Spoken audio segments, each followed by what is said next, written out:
ಬಂದಿದೀವಿ. ಇವ್ರನ್ನ ಮೆಟ್ರೋದೊಳಗೆ ಬಿಡ್ತಿಲ್ಲ, ಯಾಕಂದ್ರೆ ಇವ್ರದ್ದು ಡ್ರೆಸ್ ಗಲೀಜಿದೆ ಅಂತ. ಅಲ್ಲ, ಇದು ಬೇರೆಯವರಿಗೆ ಅಸಹ್ಯ ಆಗುತ್ತಂತೆ. ಅಲ್ಲ, ಬೇರೆ ಇದು VIP ಟ್ರಾನ್ಸ್ಪೋರ್ಟ್ ಇದು. ಅವ್ರ ಟಿಕೆಟ್ ಇದೆ, ಎಲ್ಲ ಇದೆ. ಅವ್ರು ಯಾಕೆ ಒಳಗ್ ಬಿಡಲ್ಲ? ಆತರ ಬೋರ್ಡ್ ಇದಂತೆ, ಗಲೀಜ್ ಗಟ್ಟೆ ಹಾಕೊಂಡಿರಿಗೆ ಬಿಡಲ್ಲ ಅಂತ. ಎಲ್ಲಿ ನೋಡಿ ಸರ್, ರಿಕ್ವೆಸ್ಟ್ ಮಾಡ್ಕೊಳ್ತೀನಿ ನಿಮ್ಮ ಹತ್ರ. ಅವ್ರ ಹತ್ರ ಏನಾರ ಇದ್ರೆ ನೀವು ಇದು ಮಾಡಿ. ಏನಾರ ಇದ್ರೆ ತೆಗೆದು ಹೊರಗೆ ಕಳಿಸಿ, ನಾನೇನು ಹೇಳಲ್ಲ. ಮಾರ್ನಿಂಗ್ ಮಾಡಿದ್ದಾರೆ ಸರ್. ಆಗಲ್ಲ ಸರ್. ಪಾಪ ಅವರು ಗಲೀಜ್ ಇರ್ಲಿ, ರೈತರವ್ರು ಪಾಪ ಅವ್ರಿಗೆ ಏನ್ ಗೊತ್ತಾಗತ್ತೆ ಹೇಳಿ ನೀವು? ಗಲೀಜ್ ಬಟ್ಟೆ ಅಂತಂದ್ರೆ ಪಾಪ ಅವ್ರು ರೈತರ ಗಲೀಜ್ ದುಡ್ಡಿಲ್ಲ ಹಾಕೊಂಡಿದಾರ ಅವರು. ನಾನ್ ಚೆನ್ನಾಗಿ ಹಾಕೊಂಡಿದ್ದೀನಿ, ನನಗೆ ಫ್ರೀ ಬಿಡ್ತಾರಾ? ನೀವು ಪಂಚೆ ಹಾಕೊಂಡವ್ರನ್ನ ಬಿಡಲ್ಲ ಅಂತ ಹೇಳ್ತಿದ್ರಲ್ಲ, ಹೇಳಿ. ಈಗ ಪಂಚೆ ಹಾಕೊಂಡಿದ್ದೀರಾ? ಬಿಡಲ್ಲ. ಅಲ್ಲ, ಅದೇ ವಿಡಿಯೋ ಹೇಳಿ ನೀವು.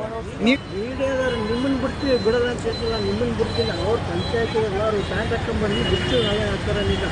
ಪಂಚೆ ಹಾಕೊಂಡಿರೋರ್ನೆಲ್ಲ ಮಾಡಿಲ್ಲ ಅಂದ್ರೆ ಇವ್ರು ನಾವು ಹೆಂಗೆ ಕರ್ಕೊಂಡು ಹೋಗೋದು ಮಾಲ್ ಒಳಗಡೆ? ಅಲ್ಲೋ ಸೆಕ್ಯೂರಿಟಿ ಕೇಳಿದ್ರೆ ಅವನ ಹೇಳ್ತಾನೆ, ಇಲ್ಲ ಸರ್ ನಮ್ಗೆ ಅಲೋ ಮಾಡಲ್ಲ, ನಮ್ಗೆ ರೂಲ್ಸ್ ಇದೆ, ರೂಲ್ಸ್ ಅವ್ರು ನೀವು ಹೋಗಿ ಕೇಳ್ಕೊಳ್ಳಿ ಅಂತ ನಾವು ರಿಕ್ವೆಸ್ಟ್ ಮಾಡ್ಕೊಂಡ್ರು ಬಿಟ್ಟು